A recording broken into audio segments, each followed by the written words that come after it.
পশ্চিমবঙ্গের জন্য বিজেপির সংকল্পপত্র প্রকাশ করেছেন কেন্দ্রীয় স্বরাষ্ট্রমন্ত্রী অমিত শাহ। সরাসরি চলে যাব, সাংবাদিকদের মুখোমুখি হয়েছেন অভিষেক বন্দ্যোপাধ্যায়। এই নির্বাচনের যে তাদের দলীয় ইস্তেহার বা ম্যানিফেস্টো বা সংকল্পপত্র, তারা তো আলাদা আলাদা নাম দিয়ে ডাকে। কেউ প্রতিশ্রুতিপত্র, আগেরবার বলেছিল সোনার বাংলার সংকল্পপত্র, এবার দেখলাম সোনার বাংলার কথাটা কোথাও নেই।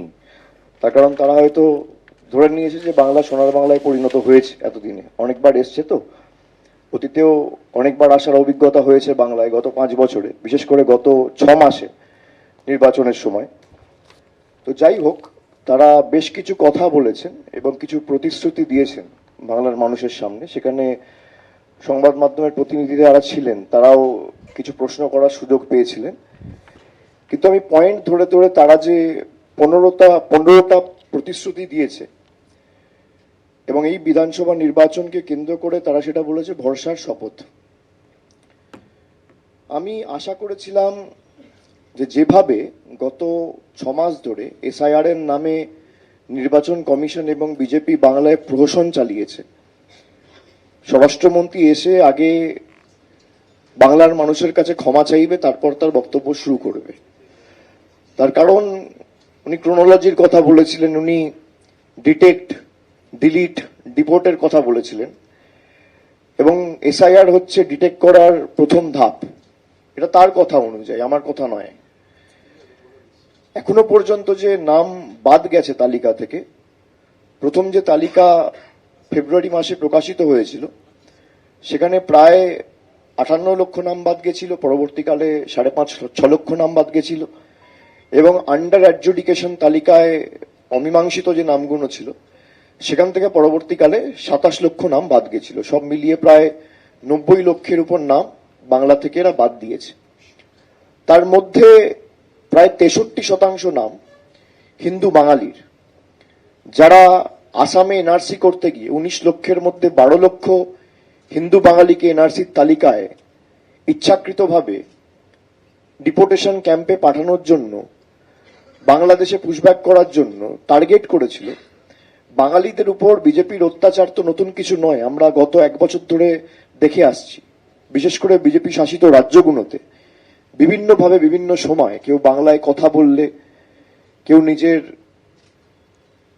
পছন্দের খাবার খেলে, কেউ বাড়িতে বাংলা ভাষায় কথা বললে, এমনকি আসামের মুখ্যমন্ত্রী প্রকাশ্যে আপনারা দেখেছেন বলেছে যে বাংলায় যদি কেউ কথা বলে তাকে জেলে ঢুকিয়ে দাও, তাকে অ্যারেস্ট করো।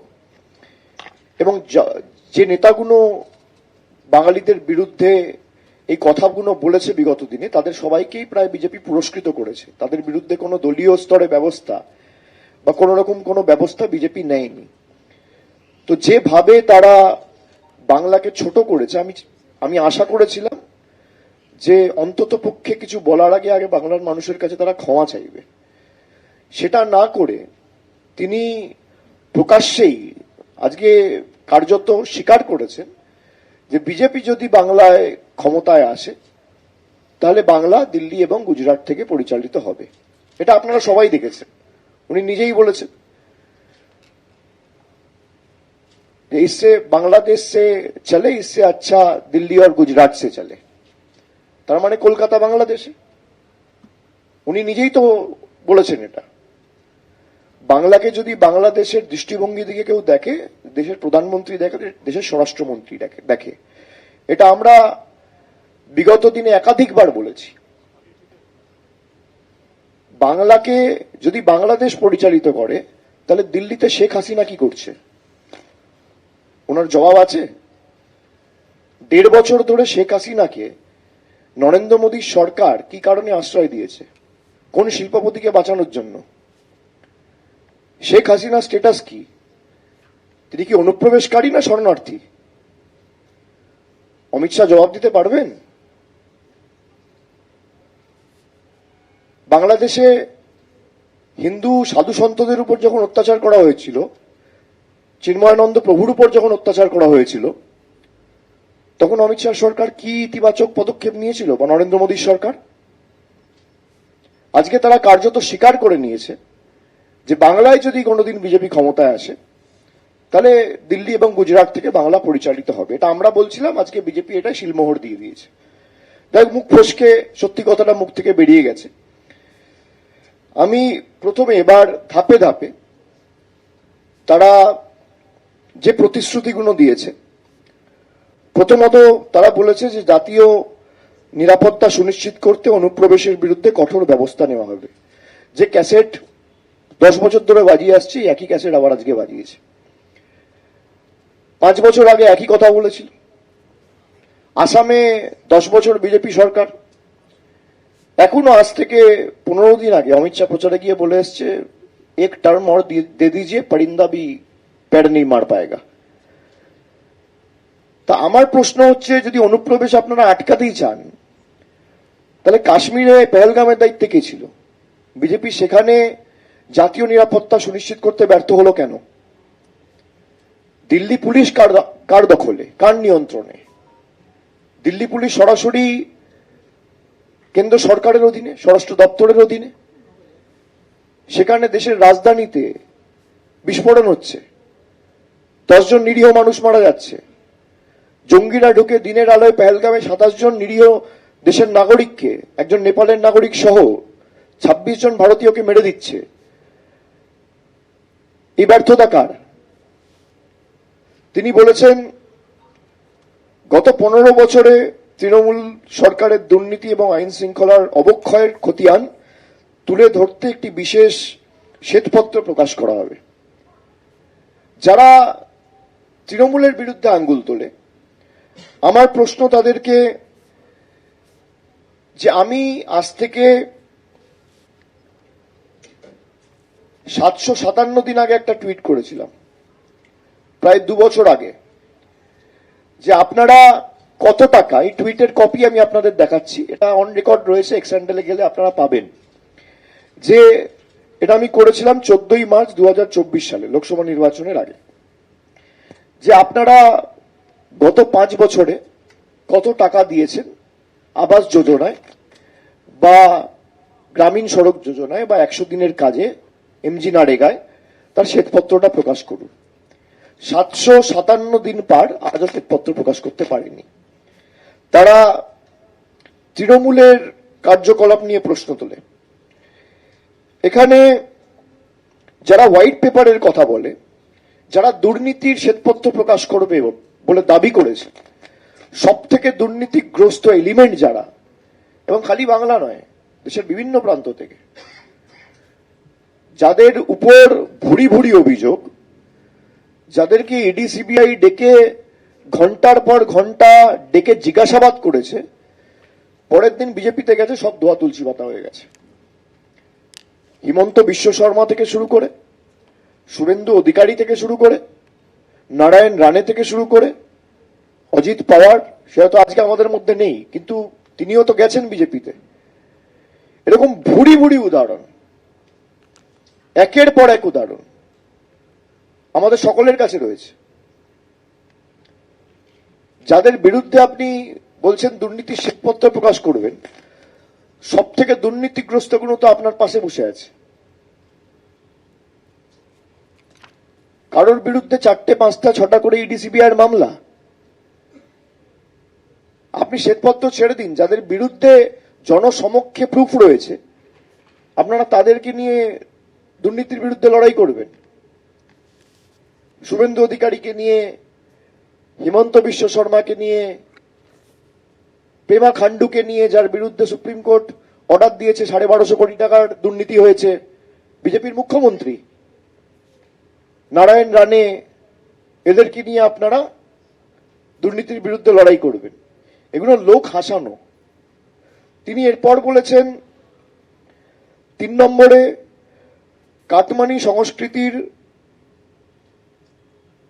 সিন্ডিকেট রাজ নির্মূল করা হবে। সমস্ত সরকারি কর্মচারী ও পেনশনভোগীদের জন্য কেন্দ্রীয় হারে মহার্ঘ ভাতা নিশ্চিত করে 7ম বেতন কমিশন বাস্তবায়ন করা হবে। তিনি বাংলার বাজেট পড়েনি।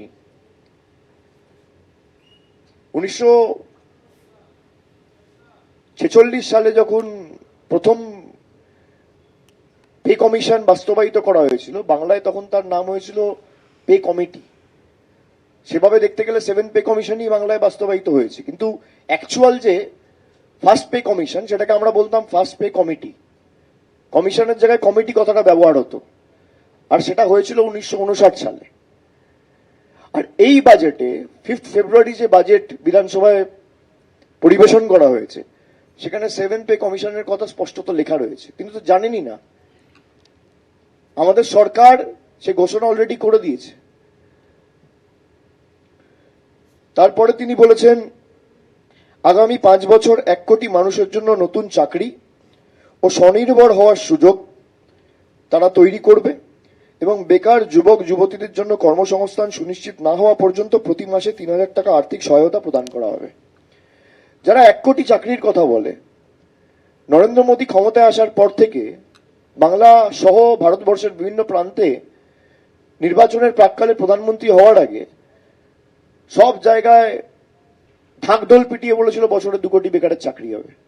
আজকে 12 বছর ক্ষমতায় নরেন্দ্র মোদী, কার্যত দেখতে গেলে প্রতি বছর যদি 2 বছর চাকরির প্রতিশ্রুতি তিনি দেন, তাহলে 12 বছরে 24 কোটি চাকরি। ভারতবর্ষে 4,123টা বিধানসভা আছে, সেভাবে দেখতে গেলে যদি 24 কোটি চাকরি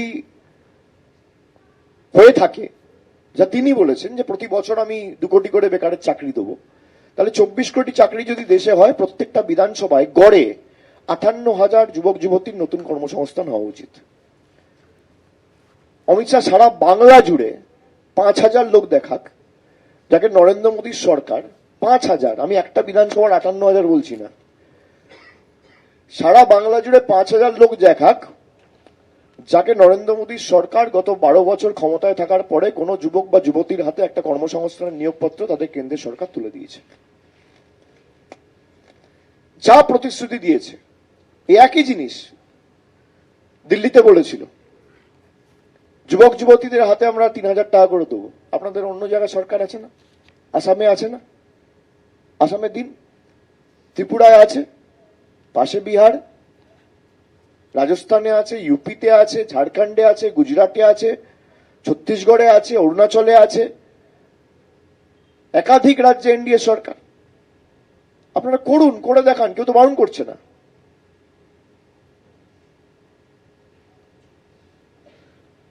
এরপর তারা বলেছে মহিলাদের নিরাপত্তার জন্য থাকবে বিশেষ মহিলা পুলিশ ব্যাটালিয়ন, দুর্গা সুরক্ষা স্কোয়াড। যাদের দলের নেতা সাংসদরা মা দুর্গার বংশ পরিচয় নিয়ে প্রশ্ন তোলে, দুর্গাপুজো যে কমিটিগুলো কলকাতায় করে তাদের বিরুদ্ধে ইডি সিবিআই আয়করের নোটিশ দেয়, তারা নাকি দুর্গা ঠাকুরের নামে নতুন সুরক্ষা স্কোয়াড তৈরি করবে, তারা নাকি মা দুর্গার নামে সুরক্ষা স্কোয়াড তৈরি করবে। তাহলে যে নেতাগুলো মা দুর্গার বংশ পরিচয় নিয়ে প্রশ্ন করেছিল তারাই এই নির্বাচনে আবার টিকিট পেল কি করে? তারা এই নির্বাচনেও আপনাদের দল কেন টিকিট দিল তাদেরকে? আপনাদের সরকারই তো কলকাতায় যত পুজো কমিটি রয়েছে সবার বিরুদ্ধে আয়কর নোটিশ দিয়েছিল তৃণমূলকে জব্দ করবে বলে। আপনি বলেছিলেন নারায়ণী ব্যাটালিয়ন করবেন আজ থেকে 10 বছর আগে, প্রধানমন্ত্রী নিজে এসে বলেছিল, হয়েছে কুচবিহারে।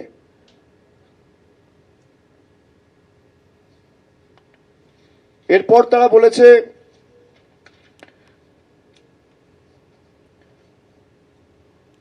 মহিলাদের স্বাবলম্বী করতে প্রতি মাসে 3,000 টাকা করে আর্থিক সহায়তা প্রদান করা হবে।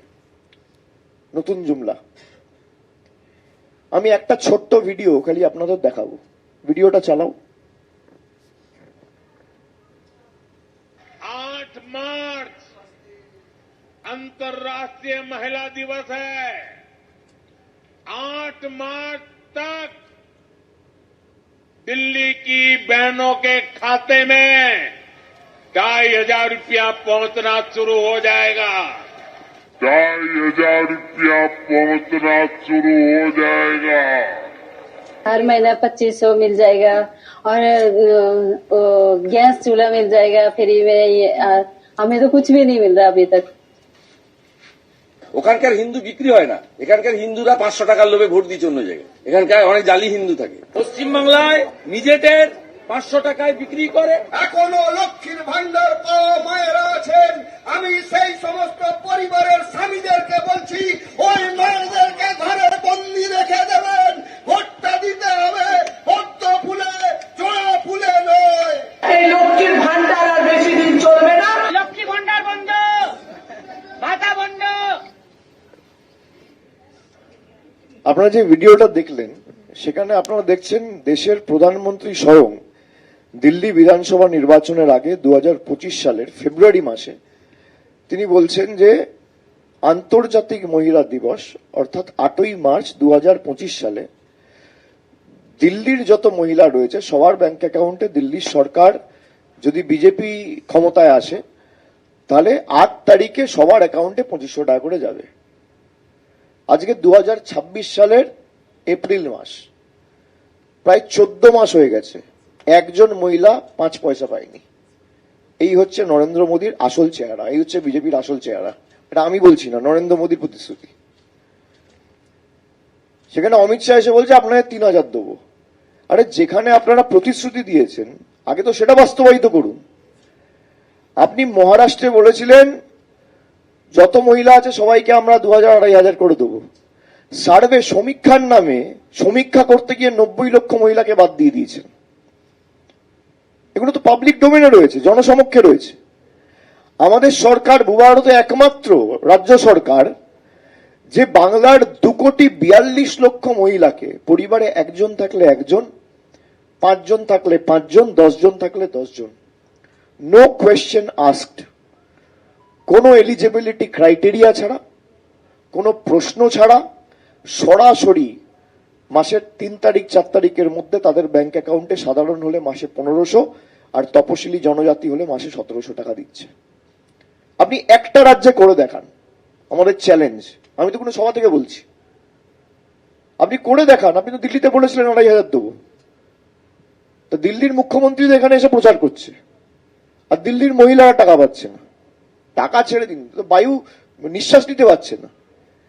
যে সরকার পরিষ্কার বায়ু দিতে পারে না, পরিশুদ্ধ পানীয় জল দিতে পারে না, তারা নাকি 3000 টাকা করে লক্ষ্মীর ভান্ডার দেবে। বিজেপির প্রতিশ্রুতি পত্র হচ্ছে কোন রাজনৈতিক দলের ম্যানিফেস্টো বা ওই প্রতিশ্রুতি পত্র না, এগুলো হচ্ছে ওই চিটফান্ড সস্তার কোম্পানিগুলো রয়েছে, চিটফান্ডের প্রতিশ্রুতি পত্র। 1 লাখ টাকা লাগান 5 লাখ টাকা পাবেন বলে আপনাকেই সর্বশান্ত করে কেটে পড়বে। এই হচ্ছে মোদির গ্যারেন্টি। এদের প্রতিশ্রুতির কোনো দাম নেই। যারা 12 বছর ক্ষমতায় রয়েছে, আমি তো চ্যালেঞ্জ করেছি যে আপনি শ্বেতপত্র প্রকাশ করতে চাইছেন। নরেন্দ্র মোদী নিজে এসে বলেছিল আমরা কোটি কোটি টাকা দিয়েছি বাংলার পশ্চিমবঙ্গ সরকারকে। তা আমি বলেছি শ্বেতপত্রটা প্রকাশ করুন, এখনো তো পারেনি। তো তারা বলছে যুবকদের 3000 দেবো, তাদের নেতারাই বলছে মমতা বন্দ্যোপাধ্যায় যখন 1500 টাকা করে দিয়েছে সেটাকে ভিক্ষা বলছে। টাকার প্রলোভন দিয়ে বাংলার মানুষকে কিনতে এসছেন। এসআইআর করে হয়নি, এজেন্সি দিয়ে হয়নি, ইলেকশন কমিশন লাগিয়ে হয়নি, এখন কি অর্থের বিনিময়ে বাংলার মায়েদের সম্ভ্রম কিনতে এসছেন? তাদের মর্যাদা সম্মান আপনারা কি মনে করেন 3000 টাকায় মানুষ বিক্রি করবে? আপনি দিন, আপনার তো কেন্দ্র সরকার রয়েছে। ডিবিটি যদি কোনো কেন্দ্র সরকার করতে চায় কোনো বাধ্যবাধকতা নেই, কোনো বাধা নেই। আপনারা তো রাজ্য সরকারের কোনো ফেডারেল স্ট্রাকচার মানেন না, যুক্তরাষ্ট্রীয় কাঠামো মানেন না। আপনার ইডিসিবিআই যখন রেড করতে আসে তখন তো পশ্চিমবঙ্গ পুলিশকে জানিয়ে আসে না, ডাইরেক্ট আসে। তা আপনি যদি 2,42,00,000 মহিলাকে 3000 টাকা দিতে চান, রাজ্য সরকারকে বাইপাস করে ডাইরেক্ট দিন, কেউ তো বারণ করছে না। আপনি যদি যুবক যুবতীদের 3000 টাকা দিতে চান, তার সাথে ভোটের কি? আপনি দিন ডাইরেক্ট, কেউ তো বারণ করছে না। আপনার ইডিসিবিআই যখন আছে তখন তো রেড করতে পারে, আপনার এসআইআর যখন করলো তখন তো যা ইচ্ছা তাই নিজের ইচ্ছা মতো করে যাকে ভোটের তালিকায় রাখবো আর যাকে বাদ দেবো ঠিক করে নিয়ে তারপর সে নিজের ইচ্ছা মতো করলেন। তা মানুষকে পরিষেবা দিতে গিয়ে আপনারা আটকে যান কেন? আপনাদের সমস্যাটা কোথায়? তারা বলেছে ধান, আলু, আম চাষে বিশেষ সরকারি সাহায্য এবং কৃষকদের জন্য ফসলের ন্যায্য মূল্য সুনিশ্চিত করা হবে। 2023 সালে বিজেপির কৃষক বিরোধী নীতির কারণে 10,000-এর বেশি কৃষক মারা গেছেন দেশ জুড়ে। কালো কৃষি আইনের কারণে 700 জনের বেশি কৃষক আত্মহত্যা করেছে। যারা আলু কৃষকদের বন্ধু হিসেবে নিজেদের দাবি করছে, প্রধানমন্ত্রী 2021-এর নির্বাচনের প্রাক্কালে এসে বলেছিল আলাদা করে ভারতীয় রেলের উদ্যোগে মালগাড়ি চালানো হবে বিভিন্ন ক্ষেত্রে, বিভিন্ন রাজ্যে, যাতে কৃষকরা আলু রফতানি করতে পারে। বাংলায় হেরে গেছে 9 জুলাই, আমি তারিখটা বলছি, 9 জুলাই 2021 থেকে মালগাড়ি বন্ধ। দুটো মালগাড়ি গেছিল, একটা আরামবাগ থেকে, একটা তারকেশ্বর থেকে। আজকে যারা আলু চাষের সাথে যুক্ত, তাদের ইউরিয়া কিনতে বা সার কিনতে, যে সারটা, একটা সার আছে বাজারে, আপনারা খোঁজ নিলে জানতে পারবেন, 26-10-26 NPK বলে, যার দাম ছিল 1300 টাকা, 1350 টাকা 2024 সালে, সেটা এবছর দাম হয়েছে প্রায় 1800 টাকা। 20% টাকা দাম বেড়েছে। এর দায় কার?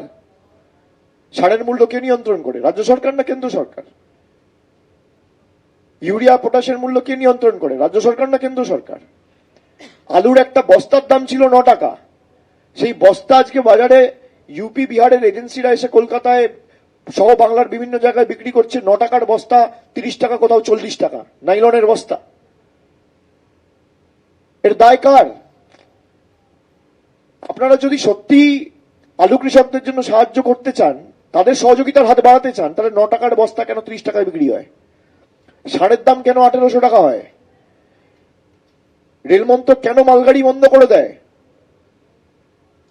এই জবাব দিতে পারবেন? 700 গরিব কৃষক কালো কৃষি আইনের কারণে কেন আত্মহত্যা করে? এখনো পর্যন্ত আপনারা এমএসপি সুনিশ্চিত করতে পারেননি কেন? এর জবাবগুলো কি দিতে পারবে? এরপরে তারা বলেছে রাজ্যের প্রতিটি মৎস্যজীবীকে প্রধানমন্ত্রী মৎস্য সম্পদ যোজনার অধীনে নথিভুক্ত করা হবে। অর্থনীতিকে চাঙ্গা করতে পশ্চিমবঙ্গকে একটি শীর্ষস্থানীয় শিল্প কেন্দ্র এবং দেশের অন্যতম প্রধান কেন্দ্র হিসেবে রাজ্যে উন্নীত করা হবে। যারা মাছ খাওয়া নিয়ে ব্যঙ্গ বিদ্রুপ করে, প্রধানমন্ত্রী আমাদের বলেছে মাছ খেলে মুঘল, বিজেপির বিহারের উপমুখ্যমন্ত্রী বলছে মাছ খাওয়া যাবে না। আমাদের খাদ্যাভাস নিয়ে যারা ব্যঙ্গ বিদ্রুপ করে, যারা টন্টিটকিরি করে, যারা কোনোদিন মানুষের পাশে দাঁড়ায়নি, তারা নাকি মৎস্যজীবীদের সাহায্য করবেন। করুন, কে বারণ করেছে? এতদিন তো করেননি, রাজ্য সরকার করেছে সমুদ্র সাথী করে। বাংলার পলিটিক্স তো এরা ফলো করে না। এদের কাছে পলিটিক্স মানে হচ্ছে হয় ইসিআই, নইলে ইডি, নইলে সিবিআই। এর তো বেসিক্যালি 3টে এজেন্সি। তারা বলেছে অভিন্ন দেওয়ানি বিধি, গুজরাটে আজ থেকে 7 দিন আগে বিধানসভায় মুভও করা হয়েছে। অভিন্ন দেওয়ানি বিধি যদি কার্যকরী হয় বাংলায়, সব থেকে বেশি ক্ষতিগ্রস্ত হবে তপশিলি জনজাতি সম্প্রদায়ের মায়েরা ভাইয়েরা, যারা এসটি। জোর জবরদস্তি ধর্ম বা খাদ্যাভ্যাস কারোর উপর চাপিয়ে দেওয়া, এই রাজনীতি বিজেপি বাংলায় রফতানি করে এই পরিবর্তন বাংলায় আনতে চায়। এই কারণে তারা বলছে পাল্টানো দরকার। তারা বাংলার মানুষের জীবনে কোনো ইতিবাচক পরিবর্তন আনতে চায় না। যদি বাংলার মানুষের জীবনে সত্যি ইতিবাচক কোনো পরিবর্তন বিজেপি আনতে চাইতো, তাহলে বাংলার 2 লক্ষ কোটি টাকা আজকে বকেয়া পাওনা থাকতো না। আমি তো চ্যালেঞ্জ করছি, বিজেপির কোন নেতা যদি তৈরি থাকে, মঞ্চ বাঁধুন, জায়গা বাঁধুন। 5 বছরে আবাস যোজনা, গ্রাম সড়ক যোজনা, 100 দিনের কাজ, 1 পয়সা দিয়েছে কেন্দ্র। যদি দেখাতে পারে 1 পয়সা, আমি কোটি কোটি টাকা বলছি না, সিঙ্গেল পয়সা, আমি রাজনীতি ছেড়ে দেবো। 1 পয়সা 5 বছরে যদি 1 পয়সার হিসাব দেখাতে পারে, শ্বেতপত্র প্রকাশ করুক বিজেপির ক্ষমতা থাকলে। তারা বলেছে পুরনো চা বাগানগুলিতে আমরা নজর দিয়ে দার্জিলিং চা কে বিশ্বজনীন করে বিশ্বজনীন ব্র্যান্ডিং এবং তার সাথে পাট শিল্পের আধুনিকরণ করা। আসামে আপনারা 1 দশক ধরে ক্ষমতায়, কটা চা বাগান খুলেছে আসামে? 2021 নির্বাচনের আগে নির্মলা সীতারামন দেশের অর্থমন্ত্রী এসে বলেছিল 1000 কোটি টাকা স্পেশাল প্যাকেজ বাংলার চা বাগানের জন্য দেওয়া হবে। 2016 সালে 19 সালে প্রধানমন্ত্রী বলেছিলেন, 1 পয়সা দিয়েছেন বাংলাকে? আমরা যখন ক্ষমতায় আসি 2011 সালে একটা চা শ্রমিকের দৈনিক মজুরি ছিল 67 টাকা, আজকে সেটা বেড়ে 250 টাকা হয়েছে 15 বছরে। তৃণমূল আগামী দিন জিতে আসবে, সেটা বেড়ে 250 থেকে 300 হবে। চা সুন্দরী প্রকল্পে ঘর হোক, চা শ্রমিকদের জন্য প্রাইমারি হেলথ সেন্টার হোক, তাদের বাচ্চাদের জন্য পড়াশোনার জন্য স্কুল বাসের ব্যবস্থা, বাচ্চাদের রাখার জন্য ক্রেশ। কেন্দ্র সরকার তো গরিব চা শ্রমিকদের পিএফ প্রভিডেন্ট ফান্ড মেরে দিচ্ছে। চা শ্রমিকদের ন্যায্য প্রভিডেন্ট ফান্ড যারা দেয় না, তারা চা শিল্পে দার্জিলিংটিকে বিশ্ববন্দিত করে। দার্জিলিংটি অলরেডি বিশ্বজনীন। অমিত শাহকে জিজ্ঞেস করবেন না দিল্লিতে বসে কি চা খান, ও বলবে দার্জিলিং চা খাই। বিজেপির যত নেতা আছে কি চা খান জিজ্ঞেস করবেন। যারা নিজেদেরকে দাবি করেছিল চাওয়ালা, চা বিক্রি করে প্রধানমন্ত্রী হয়েছেন, আমার চ্যালেঞ্জ, একটা চা বাগান খোলার ক্ষেত্রে যদি দেখাতে পারে বিজেপির কোন নেতা সদার্থক ভূমিকা নিয়েছে, যা শাস্তি দেবেন মাথা পেতে নেব। আসামে তো 1 দশক ক্ষমতা, আপনি দেখান না একটা চা বাগান খুলেছে। এরপর তারা বলেছে ভারতীয় সংবিধানের 8ম তফসিলে কুড়মালি ও রাজবংশী ভাষাকে অন্তর্ভুক্ত করা হবে।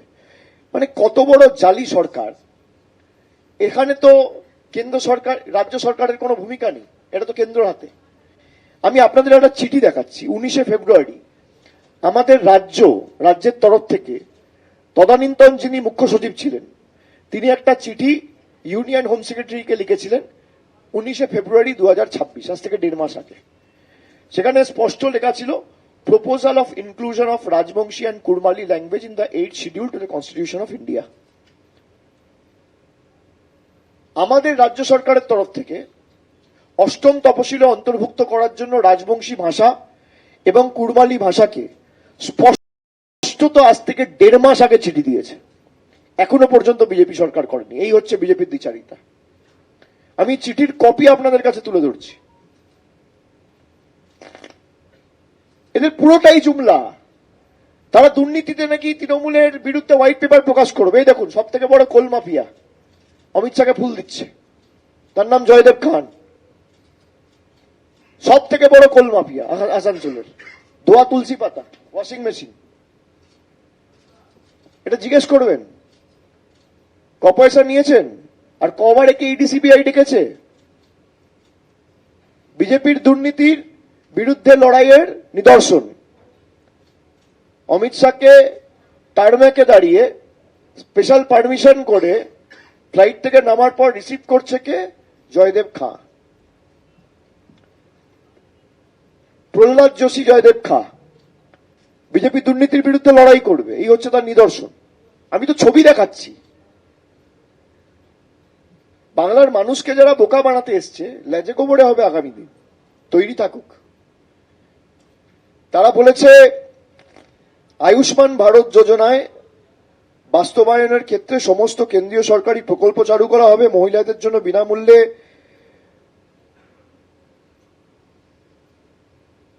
টিকাকরণ ও স্তন ক্যান্সার পরীক্ষা চালু করা হবে। উত্তরবঙ্গে একটি নতুন এইমস নির্মাণ করা হবে, যেটা প্রধানমন্ত্রী আজ থেকে 10 বছর আগে 2016 সালে বলেছিল।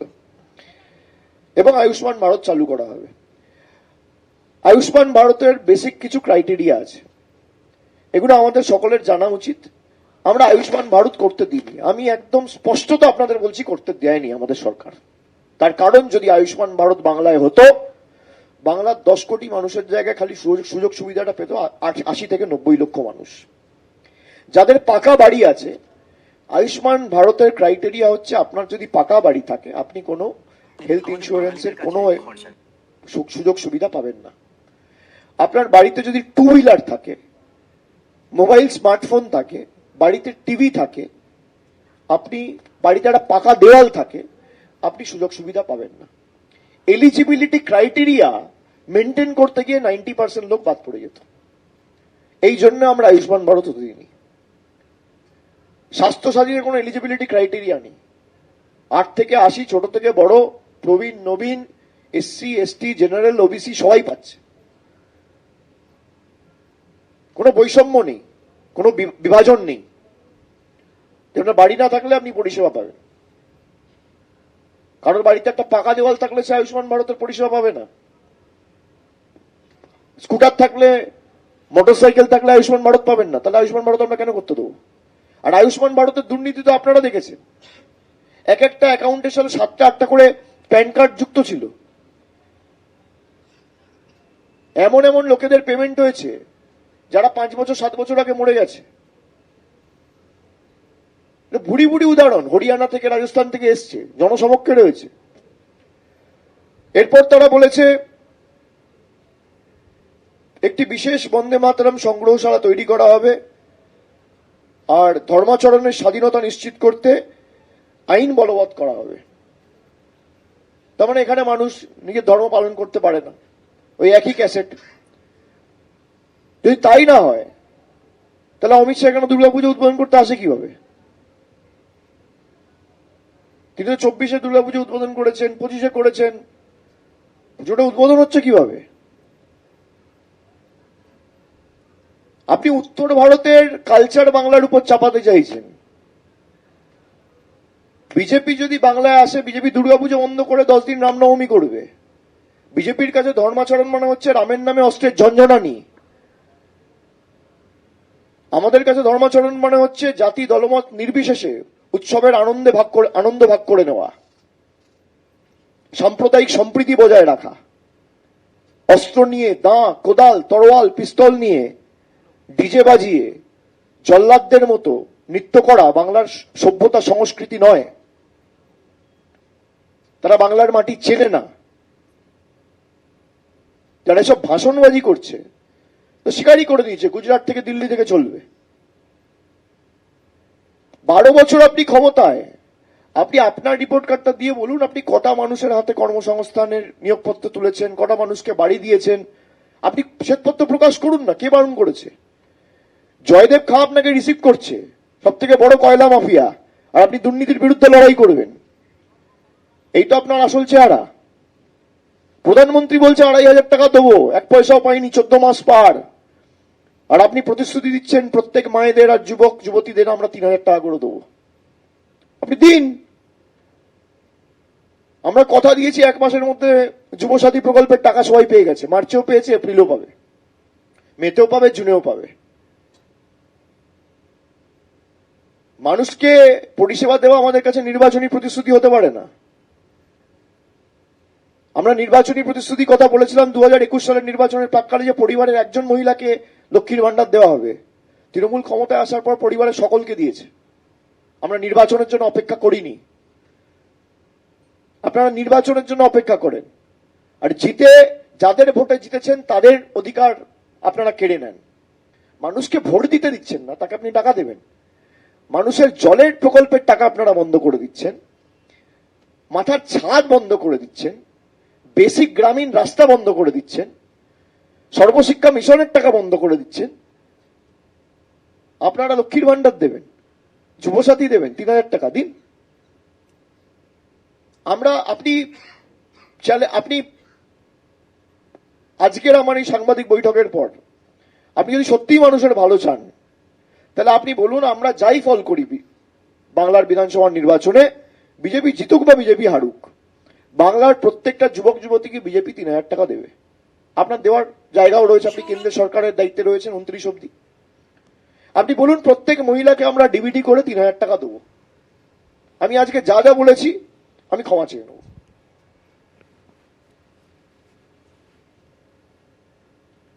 আপনারা মানুষের মৌলিক অধিকার কেড়ে নিচ্ছেন, বাঁচার অধিকার কেড়ে নিচ্ছেন।